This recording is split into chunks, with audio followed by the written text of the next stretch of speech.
Tired of the constant pings and notifications but not quite ready to say goodbye to your Messenger friends? Then stick around, because today, we're diving into how to temporarily deactivate your Messenger account, giving you a break from the messaging madness. This is your go-to guide without permanently deleting your profile. First of all, ensure you have the Messenger app installed and open on your phone. Next, tap on your profile picture in the top left corner to open the settings menu.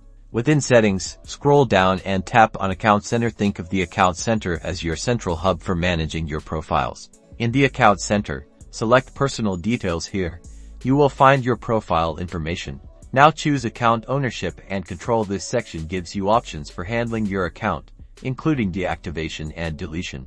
Select Deactivation or Deletion. This option allows you to either temporarily deactivate your account or permanently delete it. Choose Deactivate Account. Follow the on-screen prompts to confirm that you'd like to deactivate your account. You may need to re-enter your password. Congratulations, your account is now deactivated. You can reactivate it anytime by simply logging back in. Make sure to like and subscribe for more tech tips.